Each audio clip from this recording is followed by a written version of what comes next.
Buntag sa tanan mga kaigsunan ko ni Kristo. Ani usab kita karon sa atong YouTube channel. Welcome sa tanang mga subscribers, viewers, ug sa tanang mga sharer. God is good all the time, and thanks for God we are still alive in the middle of pandemic. So, atong hisgutan karon ang pamilya, ang maayo nga asawa o babae nga anaa sa panimalay. Last na to nga topic atong gisgutan ang mga abilidad sa mga bana nga maayo, karon na usab ang mga abilidad sa asawa. So, ang kaminyoon usa kini ka bukasyon ang usa ka babae o lalaki nagkahiusa o gitawag sila nga magtiayon nga mudawat sila og daghang mga obligasyon. Unsa mang mga obligasyon alang sa mga kabataan. Number 1, balay o shelter, foods o clothing, health o ang education. So mao kini ang pangandaman sa magtiayon nga obligasyon ngadto sa mga kabataan. Og ingon man usab, aduna nay obligasyon ang bana ug asawa sa usab-usa nga dili na gyud mangita pa og lain kay nahiusa na sa Dios. So ang tanan nga obligasyon alang gayud sa ilang panimalay og sa mga kabataan og diha sa komunidad nga kun hatagan og daghang mga blessings sa Ginoo nga kining magtiayon andam usab kini sila nga mo-share nganha sa katilingban o sa community. So ang kaminyoon gitakda ng daan sa Dios nga ang usa ka babae ug lalaki alang gayud sa usa ka bukasyon nga bisan pag unsa imong plano. Like for example, adun ako'y amiga nga gusto gid siyang magmadre. Kay gusto siyang mo serbisyo. Pero wala gyud gitugot sa Ginoo og gitagaan siya og bana og nahimo na siyang asawa o ang iyang bukasyon mao ang kaminyoon. So dili nato mabut-an kung unsay plano sa Dios. Kung ang plano sa Dios mao ay matuman kay gitakda na niyang tanan. So mao kini gitawag og kapalaran nga atong kapalaran nga magminyo gyud ta nga diha sa atong pagminyo dili tanan lunlon kalipay. Aduna usab kini mga kasakit ug mga problema, pero hinumduman nato kanunay nga kini pagsubok lang sa atong panimalay o sa ato ang pamilya aron makita kung unsa kalig-on ang ato ang paghinigugmaay. So paningkamutan nga sulbaron ang mga problema o mga kalisod nga naa sa pamilya. Dili tanang panahon lunlon kalipay. Aduna usab kini mga daghang kasakit nga maagian. Apan dili ta mawad-ag paglaom kay naa ang Dios nga mo'y nagtakda kanato og naghatag kanato sa atong kapalaran. Og ang kaminyoon sa ako nang gingon nga gitakda na kini sa Dios. Siya ang sa diha pata sa sinapupunan sa atong mga ginikanan, nahibalo na ang Dios kung unsa ang atong mahitabo o unsa ang atong bukasyon sa atong kinabuhi. Kay gitakda na niyang daan. Ug ang duha ka katuyuan diha sa kaminyoon mao ang panaghiusa sa magtiayon sa usa ka taas nga relasyon sa gugmang kasaligan. Mao kini ang katuyuan nga anaa dinha ang tinuod nga gugma. Once ang tinuod nga gugma anaa dinha kasaligan kining pamilyaha.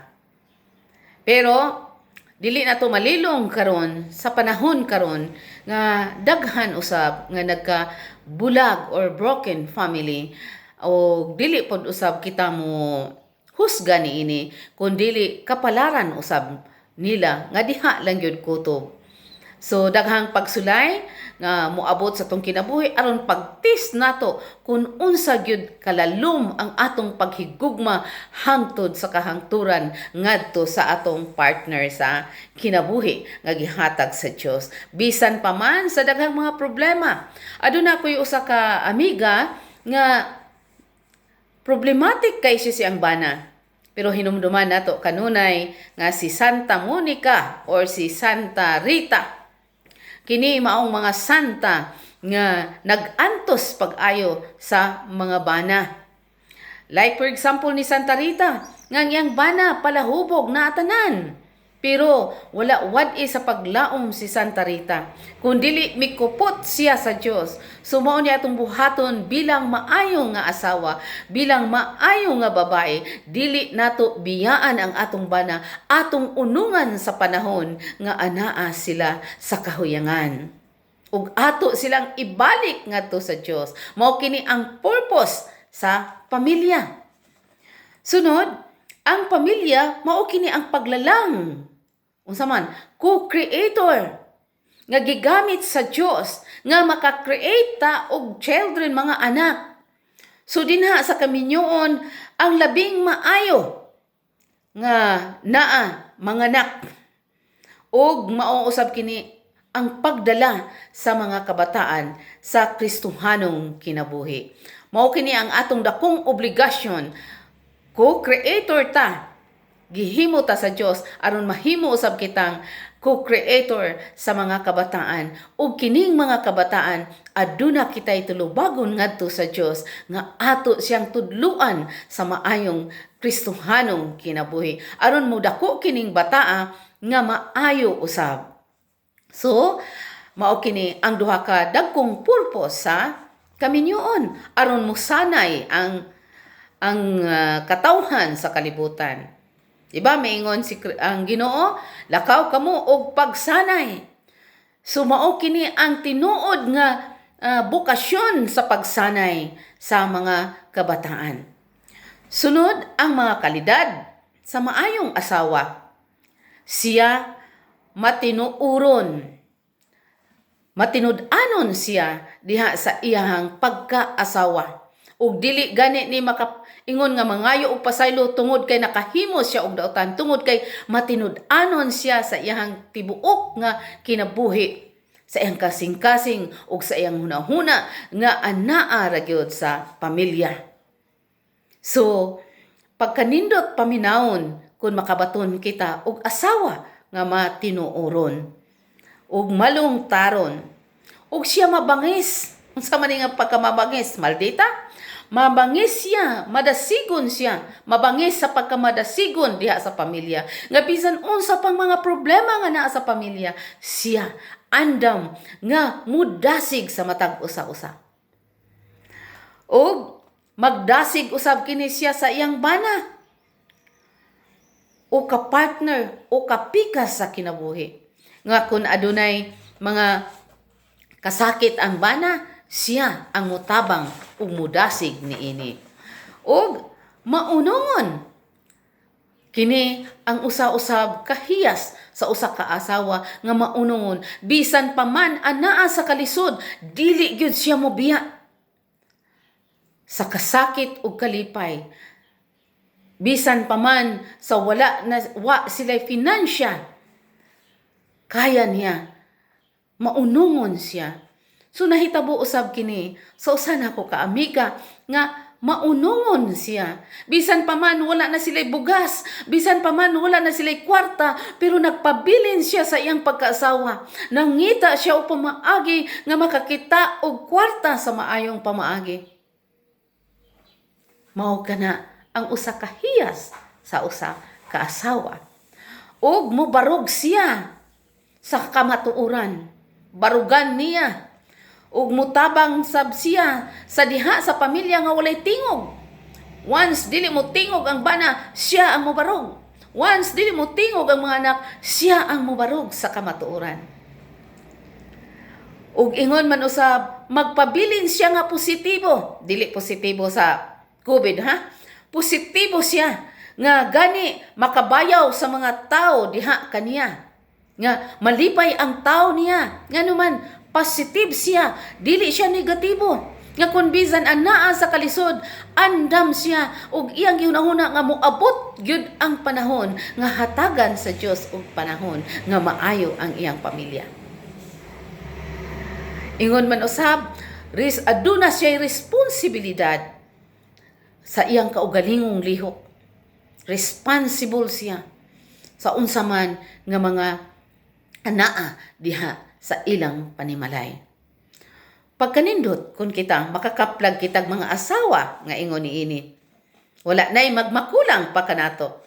So ang asawa nga reliyoso mauusab kini ang pinakanindot nga naman kini siya ang magampo nga makigsulti sa Dios diha sa inyong panimalay. Mainampuon siya. Bulahan kung makakaplag kag asawang mainampuon, magbasa og Biblia, kay di na mao kini ang pamaagi nga makakat-on sa pulong sa Dios sa kinabuhi ni Kristo. Ug nagadawat siya kanunay sa lawas ug dugo ni Kristo ug sa tanang mga sakramento, ingon man ang confession bisan every once a year. Nagasimba siya ug nagadawat sa Holy Eucharist. Og magtuon siya may tungod sa kinatibuk ang pagtuo sa simbahan. Og maghuna-huna siya may tungod sa Dios ug ang kinabuhi ni Kristo. Ug ingon man ang pagsakripisyo ni Kristo, ang pag-antos ug ang kamatayon ni Kristo. Ug maghuna-huna usab siya mahitungod sa gugma sa Dios.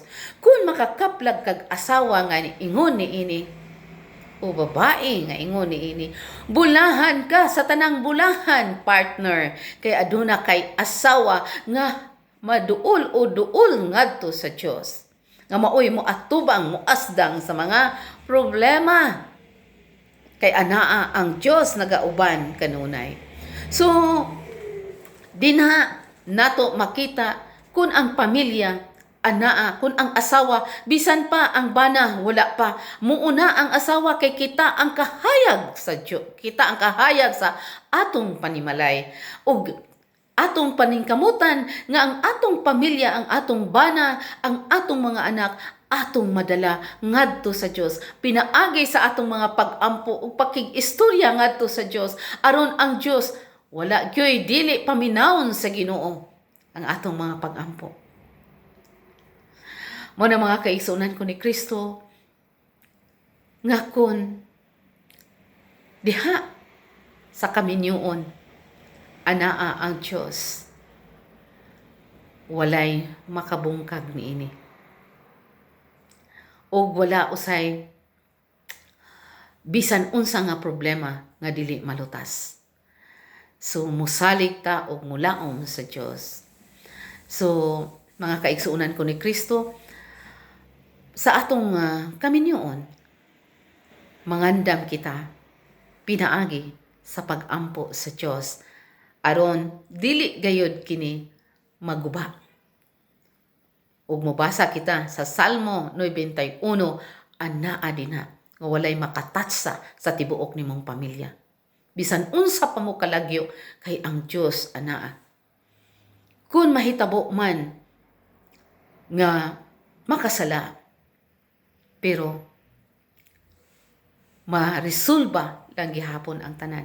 Ilabi na kung na ay pag-antos sa asawa. So sa sunod nga topic, mao lang gihapon at adto na punta sa mga anak ug sa pagkamaayong ginikanan. So maayong buntag ug daghan kayong salamat ug ayaw ko mo kalimot sa pag-subscribe sa ato ang YouTube channel.